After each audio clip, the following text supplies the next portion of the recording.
স্বরাষ্ট্র উপদেষ্টার পদত্যাগ দাবিতে এই মুহূর্তে রাজধানীর শাহবাগ মোড় অবরোধ করেছে জাতীয় ছাত্র শক্তির নেতাকর্মীরা। তারা কিছুক্ষণ আগে রাজধানীর শাহবাগ মোড়টিতে আসেন এবং এখানে এসে তারা শাহবাগ মোড় অবরোধ করেছেন। আমরা দেখতে পাচ্ছি শাহবাগের চতুর্পাশে তারা অবস্থান নিয়েছেন এবং তারা এখানে অবস্থান নিয়ে স্বরাষ্ট্র উপদেষ্টার পদত্যাগ দাবি জানাচ্ছেন। তারা বিভিন্ন ধরনের আসলে স্লোগান দিচ্ছেন, সেই স্লোগান দিয়ে আসলে তারা স্বরাষ্ট্র উপদেষ্টার পদত্যাগ দাবি করছেন। তবে কিছুক্ষণ আগে তাদের এই কর্মসূচিটি ঘোষণা করা হয়েছিল বেলা 11টায়। তবে বেলা 11টায় শুরু না করলেও তারা কিছুক্ষণ আগে আসলে শাহবাগ মোড়ে আসেন 12টা 20 নাগাদ। শাহবাগ মোড়ে এসে তারা অবস্থান নিয়ে শাহবাগ মোড় অবরোধ করেছেন। আমরা দেখতে পাচ্ছি একপাশে আন্দোলনকারী যারা রয়েছেন তারা এখানে অবস্থান নিয়ে স্লোগান দিচ্ছেন, অপর পাশে আমরা দেখানোর চেষ্টা করছি পুলিশের কঠোর অবস্থান কিন্তু রয়েছে। পুলিশ শাহবাগ থেকে প্রধান উপদেষ্টার বাসভবন অর্থাৎ যমুনা অভিমুখে যে সড়কটি রয়েছে সেই সড়কে এসে পুলিশের সদস্যরা তারা অবস্থান করছে, সেটি আমরা দেখতে পাচ্ছি।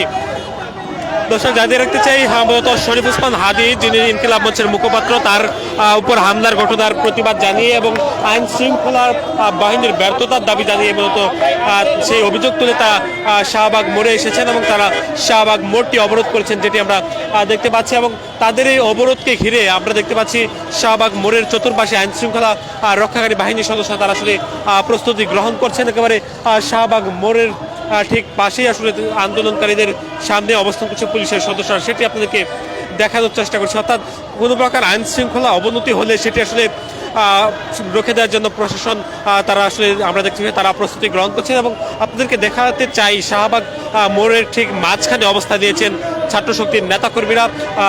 ছাত্র শক্তি মূলত জাতীয় নাগরিক পার্টি এনসিপির একটি ছাত্র সংগঠন, তারা মূলত আছে শাহবাগ মোড়ে এসেছেন, যেখানে তারা এসে অবস্থান নিয়ে শাহবাগ মোড়টি অবরোধ করেছেন। বিভিন্ন ধরনের যানবাহন তারা আসলে আটকাচ্ছেন, যেটি আমরা দেখতে পাচ্ছি মূলত স্বরাষ্ট্র উপদেষ্টার পদত্যাগ দাবি তারা জানাচ্ছেন এবং সেই পদত্যাগ দাবিটি তারা উত্তাল করে তুলেছেন শাহবাগ মোড়, সেটি আপনারা দেখতে পাচ্ছেন। দর্শক আপনাদেরকে রাজধানীর শাহবাগ মোড় থেকে দেখানোর চেষ্টা করছি, সঙ্গে আছি আমি আলসাদি। তারা কর্মসূচি মূলত মানুষকে হয়রানি করার জন্য নয়, বরং আমাদের এই কর্মসূচি তারা এখানে কথা বলছেন, তাদের যে নেতৃবৃন্দ রয়েছে। আমাদের যে ব্লকেট কর্মসূচি ছিল সেটি আমরা আনুষ্ঠানিকভাবে শুরু করতে যাচ্ছি।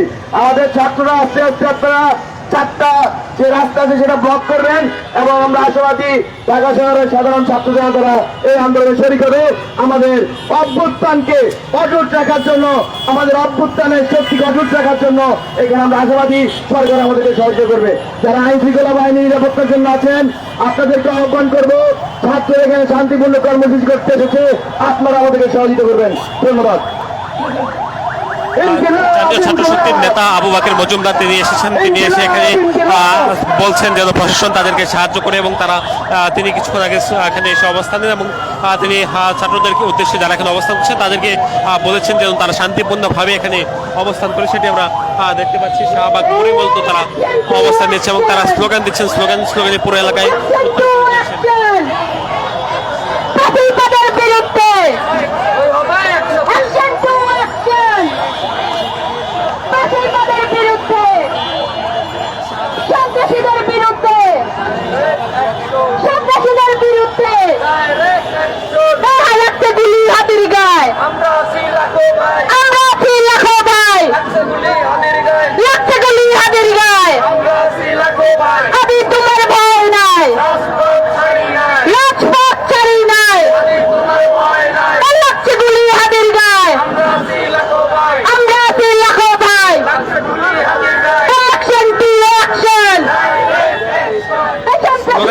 যারা অবস্থানকারী রয়েছেন তারা শাহবাগ মোড়ে অবস্থান নিচ্ছেন। তারা শাহবাগ মোড়ে অবস্থান নিয়ে যে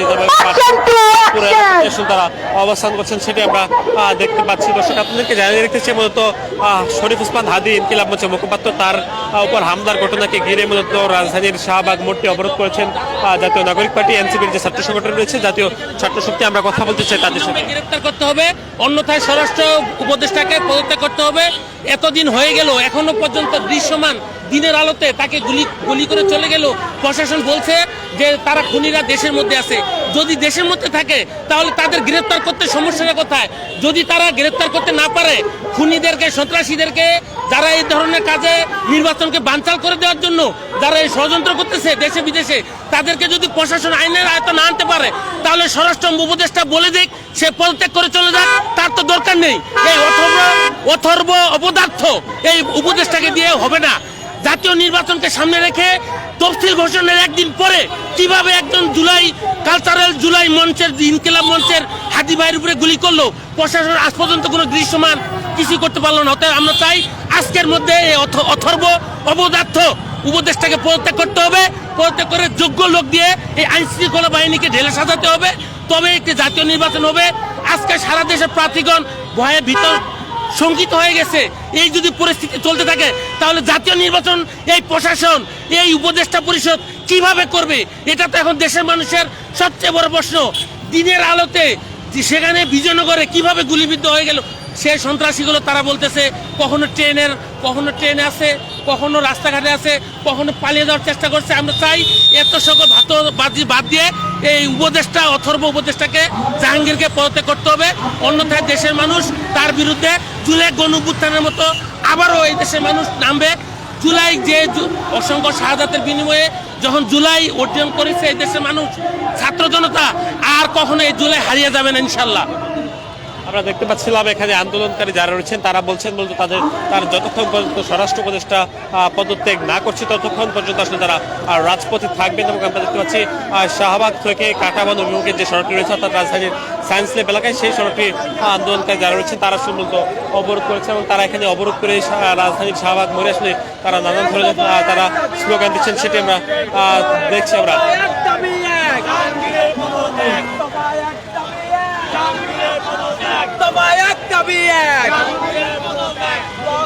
জাতীয় ছাত্র শক্তি তারা মূলত রাজধানীর শাহবাগ মোড়টি অবরোধ করেছে। আমরা দেখতে পাচ্ছি ছাত্র শক্তির যারা নেতৃবৃন্দরা তারা মূলত স্লোগান দিচ্ছেন এবং তারা একসঙ্গে তারা উপস্থিত। আপনার সাথে কথা এখানে আমরা আসছি হাদির জন্য।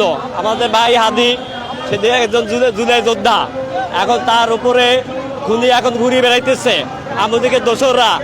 এখন এই আমাদেরকে দোসরদের গ্রেপ্তার করতে পারছে না প্রশাসন।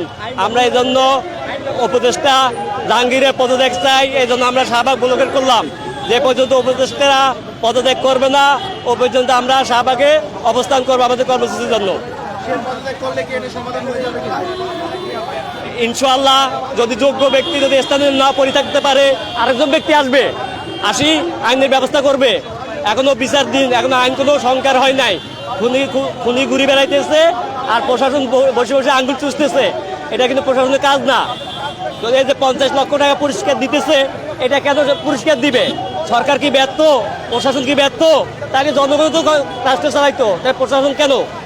এই জন্য আমরা উপদেষ্টা জাহাঙ্গীরের পদত্যাগ দাবিতে এখানে ব্লকেট করতেছি। যে পর্যন্ত উনি পদত্যাগ না করবে আমরা কর্মসূচি আমাদের চলমান থাকবে। জাতীয় নাগরিক পার্টির ছাত্র শক্তির পক্ষ থেকে ব্লকেটটা।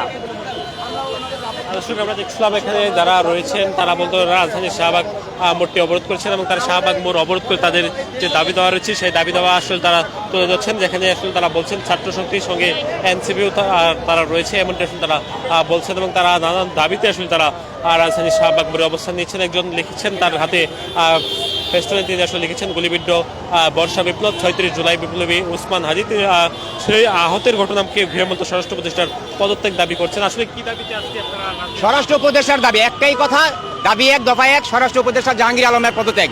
ওনাকে আলু মন্ত্রী বানিয়ে দেওয়া, আলু ব্যবসায়ী বানিয়ে দেওয়া হোক। ওনাকে সাংবাদিকরা আইন শৃঙ্খলা নিয়ে প্রশ্ন করে, উনি আলু খুব ওনার প্রিয়, উনি আলুর উত্তর দেয়।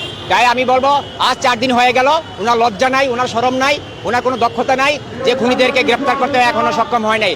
তাই আমি বলবো ওনার এই পদে থাকার আর কোনো অধিকার নাই। উনি যত তাড়াতাড়ি পদত্যাগ করে ততই জাতির মঙ্গল, ততই রাষ্ট্রের মঙ্গল। আমরা এমন অপদার্থ একজন ব্যক্তিকে স্বরাষ্ট্র উপদেষ্টা হিসেবে দেখতে চাই না।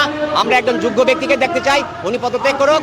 ইউনিট সরকারের প্রতি অনুরোধ, আপনার চারপাশে যে উপদেষ্টা পরিষদে ভারতীয় দালালেরা আছে এদেরকে আপনি ছাঁটাই করুন, এদেরকে আপনি বহিষ্কার করুন এবং এদেরকে আইনের আওতায় এনে যোগ্য ব্যক্তিদেরকে উপদেষ্টা পরিষদে আপনি নিয়োগ দান করুন। আমরা কোনো ভারতীয় আধিপত্যবাদ মানব না, আমরা কোনো ভারতীয় রাজাকার এবং ভারতীয় দালাল এবং ভারতীয় রয়ের এজেন্টকে উপদেষ্টা পরিষদে দেখতে চাই না।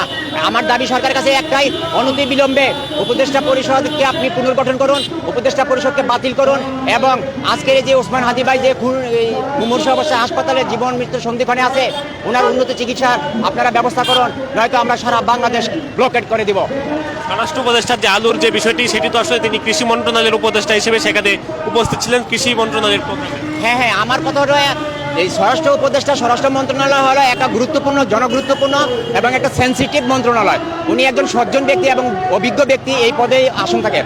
কিন্তু অত্যন্ত দুঃখের বিষয়, বিজ্ঞ আমার সাংবাদিক বৃন্দরা, বিজ্ঞ আমার সাংবাদিক ভাইরা তাকে আইন শৃঙ্খলার উপর প্রশ্ন করেছে, সামনে জাতীয় নির্বাচন, আইন শৃঙ্খলার কিরকম কি। উনি সেটা না বলে বাণিজ্য উপদেষ্টার প্রশ্ন এখানে করা হয় নাই। উনি নিজের ইচ্ছা থেকে বলেন আলু পেঁয়াজের দাম কেজিতে 35 টাকা বেড়ে গেছে। তো এরকম একটা মেন্টাল পাগল লোক কি করে উপদেষ্টা পরিষদে থাকে? এটা একটা বাংলাদেশ একটা জুকারের দেশ হয়ে গেছে। বাংলাদেশ একটা এখন অপদার্থদের দেশ হয়ে গেছে। এটা উগান্ডা, রুয়ান্ডা আর এই সোমালিয়ার মতন একটা দেশ হয়ে গেছে। তাই আমি সরকারকে বলবো, এরকম অপদার্থ একজন ব্যক্তিকে স্বরাষ্ট্র পদ থেকে বাতিল করে ওনাকে কারণ বাজারের আলু ব্যবসায়ী পদে নিয়োগ দেওয়া হোক, তাইলে এই আলু ব্যবসায়ীরা সফলতা ভোগ করবে। আমরা কথা বলছিলাম শাহবাগে আন্দোলনকারীদের সাথে। তারা যেমনটি বলছেন, যতক্ষণ পর্যন্ত স্বরাষ্ট্র উপদেষ্টা জাহাঙ্গীর আলম পদত্যাগ না করছেন ততক্ষণ পর্যন্ত তারা শাহবাগ মোড়ে অবস্থান করবেন। শাহবাগ মোড়ে তারা এখন পর্যন্ত অবস্থান করছেন। তাদের কর্মসূচি আজকে সকাল 11টা ঘোষণা করা হলেও তারা আজকে সকাল 11টার পরিবর্তে তারা 12টা নাগাদ এখানে প্রবেশ করেন। শাহবাগ মোড়ে এসে তারা অবস্থান নেন। পরবর্তীতে শাহবাগ মোড়ের পাশে তারা স্লোগান দিয়ে লোকজন জড়ো হলে তারা শাহবাগ মোড়টি অবরোধ করেছেন, সেটি আমরা দেখতে পাচ্ছি। দর্শক, এই ছিল রাজধানীর শাহবাগ মোড় থেকে সবশেষ